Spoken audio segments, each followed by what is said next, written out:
Bismillahi, Assalamualaikum warahmatullahi wabarakatuh. Langsung saja di sini saya akan memaparkan materi yang pertama, yaitu laporan hasil kepengawasan.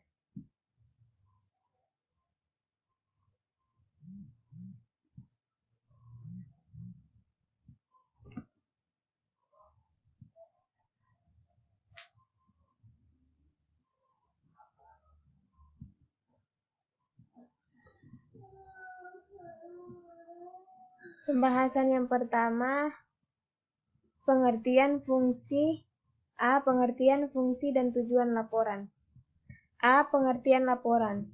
Laporan adalah uraian tentang hal-hal yang berkaitan dengan proses suatu kegiatan atau merupakan suatu upaya menceritakan keseluruhan proses dan pengalaman yang terjadi dalam satu kegiatan tertentu berdasarkan informasi yang diperoleh. Secara umum, laporan adalah suatu dokumen hasil serangkaian kegiatan yang menyajikan keterangan mengenai suatu hal. Secara khusus, laporan adalah keterangan atau informasi yang dihimpun, diolah, dan disajikan secara tertulis kepada sasaran pembaca atau pengambilan keputusan. Dengan demikian, laporan suatu kegiatan menyangkut pendahuluan, kerangka berpikir, dokumen, teori, dan sebagainya yang bersifat memperkuat makna laporan yang dilakukan supervisor. B. Fungsi laporan. Secara garis besar, fungsi laporan di sini dibagi menjadi beberapa, yaitu 1. Laporan berfungsi mengkomunikasikan kepada sasaran pembaca, bukan mengkomunikasikan kepada diri sendiri. Yang kedua, laporan berfungsi sebagai pembuatan keputusan dan pengambilan kebijaksanaan karena informasi yang diperoleh akan bermanfaat bagi pengambilan keputusan dan kebijakan yang sehingga daya dukung keputusan dan kebijaksanaan tersebut cukup kuat karena berupa data yang akurat. Yang ketiga, laporan berfungsi sebagai masukan dalam pengambilan kebijakan untuk perbaikan mutu pendidikan. Yang keempat, laporan berfungsi bagi pengawas karena mendapatkan informasi, menambah pengetahuan, pengalaman tentang kegiatan supervisi pengajaran.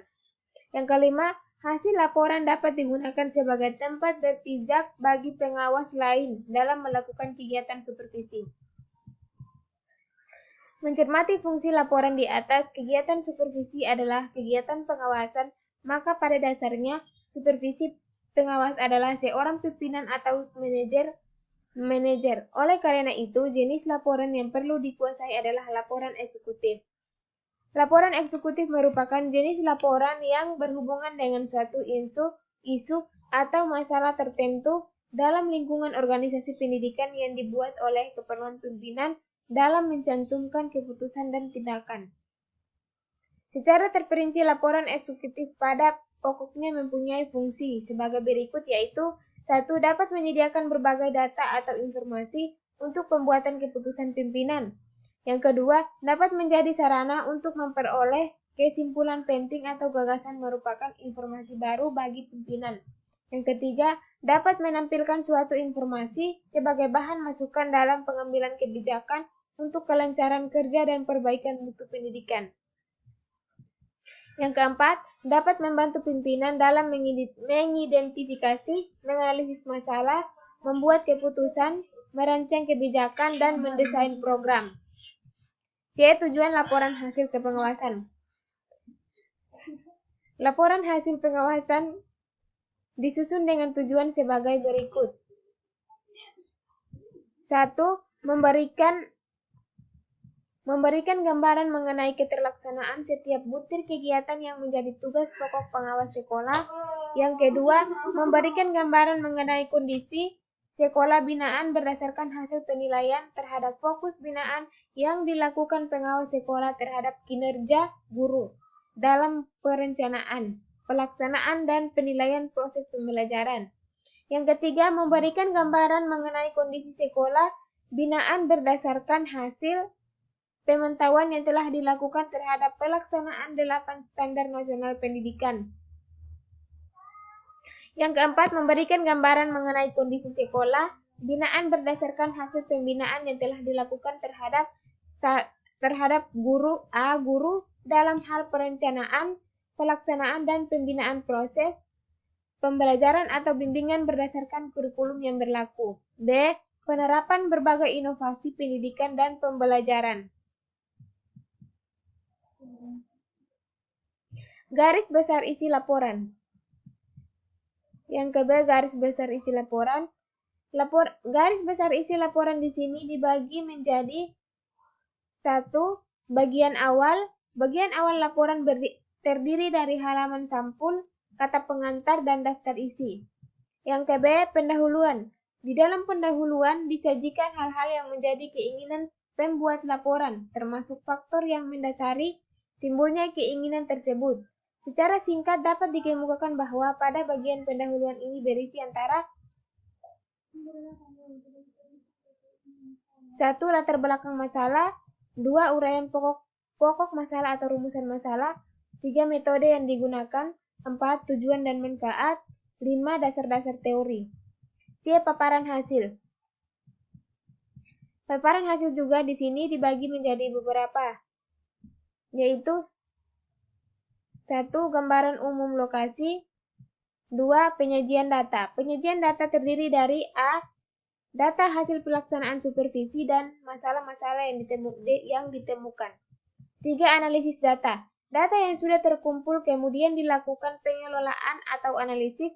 Arti kata analisis adalah memecah, mengurai, kemudian meramu sedemikian rupa sehingga menghasilkan sesuatu yang berada dari semula. D. Kesimpulan, saran, dan penutup. Pada bagian ini, pembuat laporan menyajikan hasil kegiatan supervisi yang didasarkan atas penyelesaian pengelolaan data yang telah dikemukakan pada bagian sebelumnya. Secara terperinci, bagian ini berisi kesimpulan, 1. Kesimpulan, 2. Saran dan rekomendasi, 3. Kata penutup. E. Daftar pustaka. Daftar pustaka buku-buku yang digunakan sebagai referensi untuk penulisan laporan. Daftar pustaka adalah daftar buku yang disajikan secara albert dengan mencantumkan nama pengarang, tahun penerbit, judul buku, nama penerbit, dan tempat penerbit. F. Lampiran. Lampiran dapat dipakai untuk menjelaskan data atau keterangan lain yang sifatnya terlalu terperinci untuk dimuat di bagian utama laporan. Yang ketiga, prinsip-prinsip penulisan laporan. Prinsip-prinsip penulisan laporan dibagi menjadi 1. Kelengkapan dan ketelitian, 2. Mudah dipahami, 3. Menarik dan enak dibaca, 4. Apa adanya. Yang keempat, langkah-langkah pokok penyusunan laporan. Langkah-langkah pokok penyusunan laporan juga di sini dibagi menjadi beberapa, yaitu 1. Membuat kerangka acuan, 2. Membuat daftar tugas, 3. Membuat jadwal pelaksanaan tugas. Untuk mengarahkan tugas-tugas yang dilaksanakan pembuat laporan menjadi jadwal waktu pelaksanaan tugas, kegiatan ini mencakup 1. Pengumpulan data, 2. Analisis data, 3. Membuat kerangka laporan, 4. Penulisan draft, 5. Revisi atau penyuntingan, 6. Reproduksi mencetak, 3. Pengiriman. D. Pengumpulan bahan. Kegiatan ini mencakup pengalian informasi, pengamatan, dan pembaca keputusan. Yang ke-E, menyeleksi dan menilai bahan. Bahan yang dikumpulkan hendaknya relevan dengan topik, masalah, dan sesuai dengan kerangka acuan.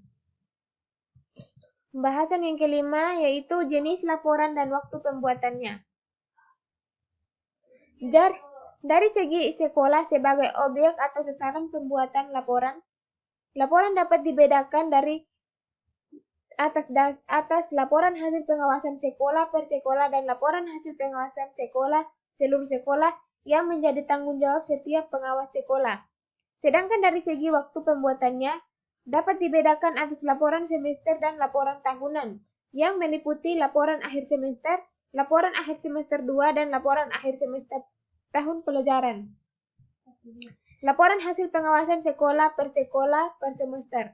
Seorang pengawas sekolah perlu membuat laporan sebanyak sekolah yang dibina setiap semester. Dalam hal ini, pengawas sekolah perlu mengetahui unsur pengawasan apa saja yang perlu dilaporkan setiap semester. Yang kedua, laporan hasil pengawasan sekolah seluruh sekolah per semester. Di samping pembuatan laporan per sekolah per caturwulan, pengawas sekolah harus membuat sebuah laporan hasil seluruh sekolah binaan pada setiap tahun semester, akhir tahun semester. Yang ketiga, laporan hasil pengawasan sekolah seluruh sekolah tahunan atau laporan tahunan. Laporan tahunan ini harus diselesaikan sekitar minggu keempat bulan Juni. Yang terakhir, yaitu unsur-unsur pengawasan yang dilaporkan. Adapun unsur-unsur pengawasan yang wajib dilaporkan adalah seperti yang diuraikan dalam SK Mendikbud nomor 2 tahun 1998 tentang petunjuk dan angka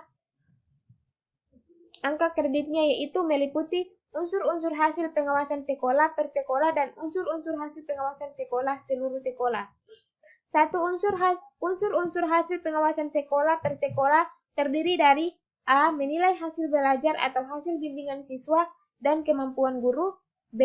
Mengumpulkan dan mengelola data sumber daya pendidikan, proses pembelajaran atau bimbingan siswa. C. Menganalisis hasil belajar atau menganalisis hasil bimbingan siswa. D. Melaksanakan pembinaan kepada guru dan tenaga lainnya di sekolah.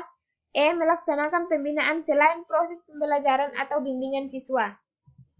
Yang kedua, unsur-unsur hasil pengawasan sekolah seluruh sekolah terdiri dari A. Membandingkan laporan hasil pengawasan sekolah dari waktu ke waktu atau antar semester, yaitu semester 1 dengan semester 2. B.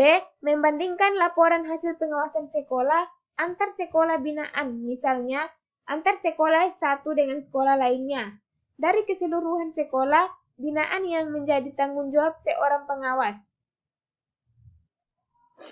Membandingkan antara keadaan yang diharapkan atau seharusnya dengan fakta sebenarnya dari masing-masing sekolah, misalnya diharapkan atau seharusnya suatu sekolah memiliki perpustakaan sekolah, sedang keadaan atau fakta sebenarnya sekolah ini tidak memiliki perpustakaan sekolah. Hasil pengawasan seluruh sekolah dilaporkan setiap akhir semester dan setiap tahun pelajaran. Sekian dari saya. Wassalamualaikum warahmatullahi wabarakatuh.